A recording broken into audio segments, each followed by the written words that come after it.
چھوڑنے میں ہوتی ہے، اس لیے کہ سویا جو رہا اور وہ انسان کے بس میں نہیں ہے۔ تو اسی طرح انسان جس وقت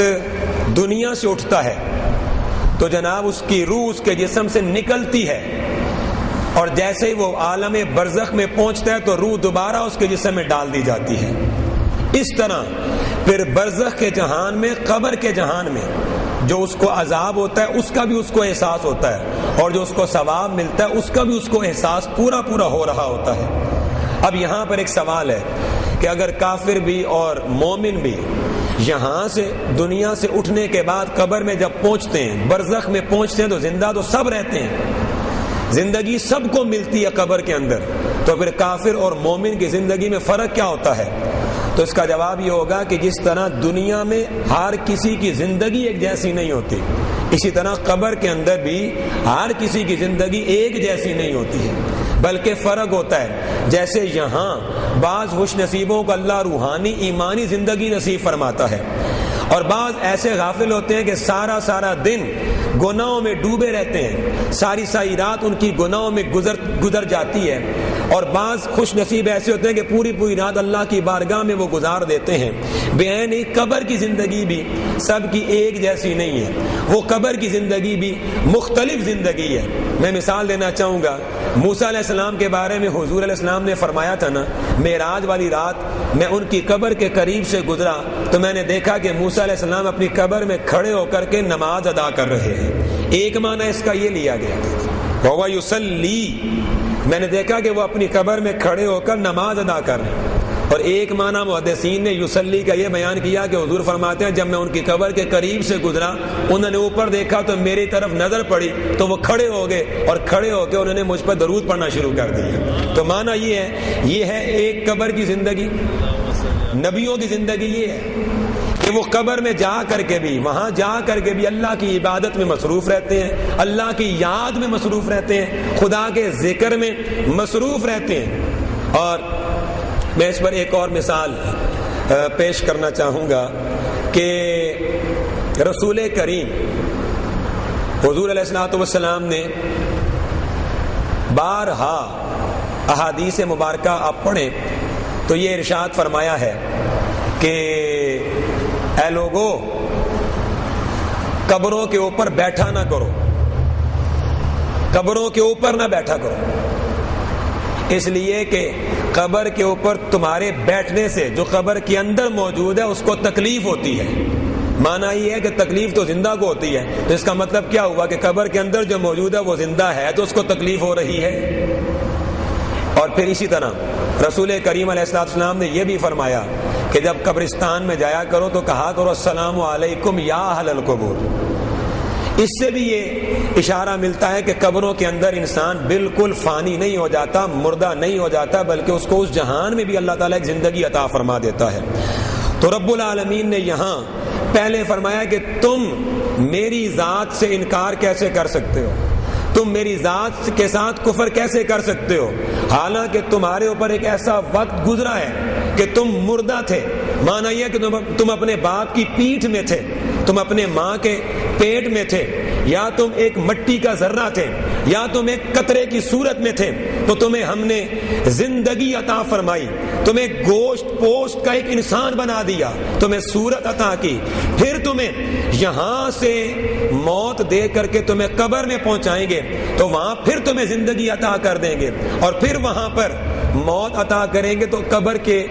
قبر کی زندگی پر موت آنے کے بعد اللہ ایک تیسری زندگی عطا فرمائے گا، اور وہ زندگی حشر کی زندگی ہوگی، میدان محشر کی زندگی ہوگی، قیامت کے دن کی زندگی اور حیات ہوگی۔ یہاں قرآن مجید نے ایک فکر کو ابھارا کہ جس ذات نے اتنی نعمتیں عطا کی ہیں، زندگی دی ہے، گوشت پوشت کا ایک انسان تمہیں بنایا ہے، ایک خوبصورت تصویر تمہیں عطا کی ہے، تمہیں شکل عطا کی ہے، تمہیں نام عطا کیا، تمہیں مال و دولت سے نوازا، تمہیں معاشرے میں اسٹیٹس عطا کیا، رتبے عطا کیے، تمہیں تمہارے خاندان تمہیں عطا کیے، اولادیں عطا کی، رشتہ داریاں عطا فرمائیں، اور اتنی نعمتیں جن کو تم گن ہی نہیں سکتے. تو جس کی نعمتیں کھاتے ہو، جس کے احسان سے، جس کے فضل سے دنیا میں آئے ہو، آج اسی کی ربوبیت کا انکار کر رہے ہو اور حیا نہیں کرتے ہو. جس کی نعمتیں کھا رہے ہو، آج اسی کے محبوب سے دشمنی کر رہے ہو، اسی کے حبیب سے دشمنی کر رہے ہو اور ان کی گستاخیاں کر رہے ہو. بنیادی طور پر یہ خطاب اہل کتاب کو تھا، یہود و نصارہ کو تھا کہ تم بھول گئے ہو کہ جس رسول کے صدقے میں تمہیں اللہ نے اتنے احسانات عطا فرمائے، اور ہو نہ ہو یہاں اللہ نے یہ بھی فرمایا ہو کہ اے انسانوں تمہیں بھولنا نہیں چاہیے کہ تمہیں تو پیدا ہی مصطفیٰ کے صدقے میں کیا ہے، تمہیں تو پیدا ہی میں نے اپنے محبوب کی نسبت سے کیا ہے. اور پھر وہ حدیث یہاں آیت کے ساتھ جوڑے کہ آقا نے ارشاد فرمایا کہ میرے رب نے مجھے یہ فرمایا تھا کہ محبوب لولاک لما خلقت الافلاک، اے مصطفیٰ اگر آپ کو پیدا نہ کرتا تو یہ تو آسمان بھی میں نہ بناتا. اور ایک جگہ فرمایا لولاک لما خلقت الارضین، اے محبوب تجھے پیدا نہ کرتا تو زمینیں نہ بناتا. اور آدم علیہ السلام کو اللہ نے فرمایا تھا نا کہ ہاں اے آدم، جس محمد کے نام کا وسیلہ دے کر تم مجھ سے دعا مانگ رہے ہو، اس کی منزلت اور عظمت میری بارگاہ میں اتنی زیادہ ہے کہ اگر میں اسے پیدا نہ کرتا تو اے آدم میں تجھے بھی پیدا نہ کرتا. تو جناب رب العالمین نے اس آیت کے اندر انسان کے اندر کو جھنجھوڑا اور اس کے ضمیر کو جھنجھوڑا کہ جس مصطفیٰ کریم کی شریعت کی تو مخالفت کر رہا ہے اور جس رسول کی شان اور کمالات اور عظمت کا تو انکار کر رہا ہے، اور جس رسول کو تو کہتا ہے کہ وہ تیرے جیسا ہے، جس رسول کی ذات سے تو دور بھاگ رہا ہے، کیا تو بھول گیا ہے کہ اس رسول کی وجہ سے تو تجھے دنیا میں ہم نے بھیجا ہے؟ آج اس رسول کی نسبت اور ان کے وجود اطہر کی نسبت کے صدقے اگر دنیا میں تو پیدا ہوا تو ان کا ہی منکر ہو گیا. اور تو کہتا ہے جناب میرا مال، میری دولت، میری جائیدادیں، میری زمینیں، اور تو چاہتا ہے کہ جناب یہ میرے بڑے بڑے خاندان، میری برادریاں. اللہ فرماتا ہے یہ خاندان بھی نہ ہوتے، یہ برادریاں بھی نہ ہوتی، یہ اولاد بھی نہ ہوتی، یہ رتبے بھی نہ ہوتے، یہ شہرت بھی نہ ہوتی، یہ عظمتیں بھی نہ ہوتی، یہ کمالات بھی تجھے نہ ملتے، یہ دولت کہاں سے آتی، یہ مال کہاں سے آتا، اس دنیا کے اندر تو نہ آتا اگر میں نے اپنے محبوب کو دنیا میں نہ بھیجنا ہوتا. یہ تو صدقہ ہے، تیری زندگی میرے مصطفیٰ کے نور کا صدقہ ہے، اور تیری حیات میرے محبوب کی نسبت کا صدقہ ہے. یہاں ایک اور سوال بھی امام قرطبی نے اٹھایا اور امام طبری نے بھی اٹھایا کہ یہاں اللہ نعمتوں کو بیان کر رہا ہے. تو سوال یہ ہے کہ نعمتوں کو بیان کرتے ہوئے اللہ نے موت کا ذکر نعمتوں کے اندر کیا، تو موت کیسے نعمت ہے؟ موت کیسے نعمت ہے؟ تو امام قرطبی فرماتے ہیں اس کے 3 جواب ہو سکتے ہیں. فرماتے ہیں پہلا جواب یہ ہے کہ موت اس لحاظ سے نعمت ہوتی ہے کہ موت کا پردہ جب تک نہ ہٹے، جب تک موت نہ آئے تو ایک جہان سے دوسرے جہان میں منتقل ہوا نہیں جا سکتا. تو اللہ نے فرمایا تو باپ کی پیٹھ میں تھا، تجھے تو جانتا ہی کوئی نہیں تھا،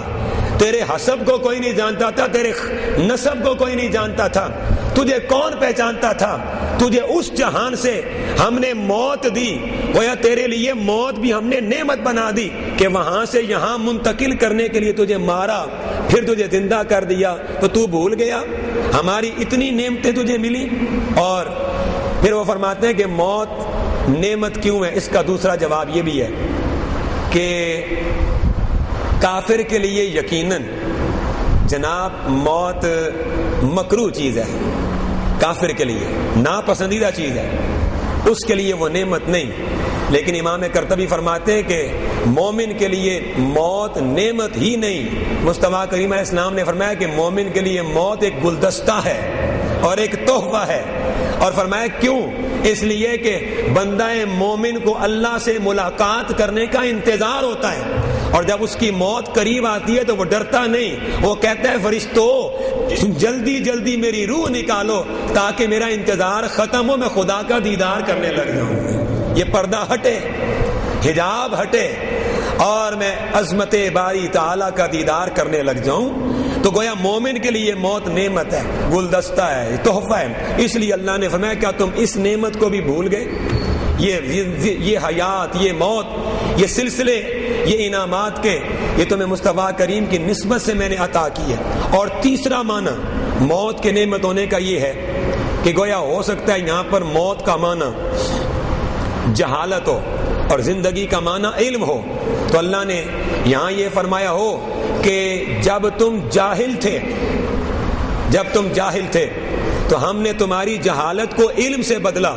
تو اس وقت گویا موت کو حیات سے بدل کر ہم نے تم پر احسان فرما دیا، تمہیں نعمتوں سے مالا مال فرما دیا۔ آج تمہیں جس وقت شعور کی زندگی ملی اور عقل کی زندگی ملی، تمہیں فہم و فراست کا نور ملا، تو تم میری ذات کے منکر ہو گئے، رسول کریم علیہ الصلوۃ والسلام کی نسبتوں کے تم منکر ہو گئے۔ ایک موقع پر رسول کریم علیہ الصلوۃ والسلام سے حضرت ابو ہریرہ رضی اللہ تعالیٰ عنہ فرماتے ہیں کہ صحابہ نے سوال یہ کیا یا رسول اللہ صلی اللہ علیہ وآلہ وسلم هل نرى ربنا یوم القیامہ، کہ اے رسول کریم کیا ہم قیامت کے دن اپنے پروردگار کو دیکھیں گے؟ کیا ہم اپنے رب کا دیدار کر سکیں گے قیامت کے دن؟ تو آقا نے فرمایا هل تدارون فی رؤیت الشمس فی الظہیرۃ لیست فی صحابۃ، مجھے یہ بتاؤ دوپہر کے وقت جب آسمان پر کوئی بادل نہ ہو اور آسمان صاف ہو اور سورج نکلا ہوا ہو، تو کیا تم سورج کو دیکھ سکتے ہو اور تمہیں سورج کو دیکھنے میں کوئی دقت ہوتی ہے؟ قالوا لا، صحابہ نے کہا حضور نہیں ہوتی، جب ہم آسمان صاف ہوتا ہے دوپہر کے وقت سورج کی طرف دیکھتے ہیں تو ہم دیکھ لیتے ہیں۔ پھر آقا نے سوال کیا فہل تدارون فی رؤیت القمر لیلۃ البدر لیس فی صحابۃ، کیا 14ویں رات کا چاند ہو اور آسمان صاف ہو تو اس وقت تم چاند کو دیکھنا چاہو تو تمہیں تکلیف ہوتی ہے؟ قالوا لا، کہا حضور تکلیف نہیں ہوتی۔ تو پھر حضور علیہ السلام نے فرمایا فوالذی نفسی بیدہ، تو قسم ہے اس ذات کی جس کے قبضہ قدرت میں میری جان ہے، لا تدارون فی رؤیت ربکم الا کما تدارون فی رؤیت احدہما،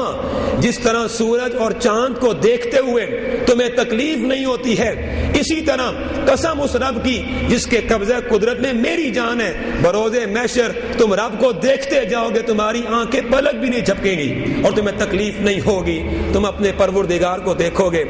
معنی یہ ہوا کہ پھر موت نعمت نہیں ہے کہ جس موت کی وجہ سے ہم اپنے رب کا دیدار کرنے لگ جائیں گے، یہ موت پھر نعمت ہے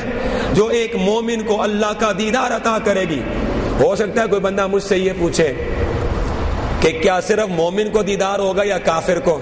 تو اس کا جواب میں یہ دینا چاہوں گا کہ قرآن مجید نے خود کہا کہ کچھ لوگ ایسے ہوں گے جن کا حساب اللہ خود نہیں لے گا، نہ حساب خود لے گا اور نہ اللہ ان کو دیکھے گا، ان کو دیکھے گا بھی نہیں، ان کا حساب بھی نہیں لے گا، اور نہ اللہ تعالیٰ کے روب اور جلال کی ہیبت کی وجہ سے وہ خدا کی طرف وہ دیکھ بھی نہیں سکیں گے۔ یہ کون ہوں گے؟ مصطفیٰ کریم کے منکر، مصطفیٰ کریم کے دشمن، مصطفیٰ کریم کے دین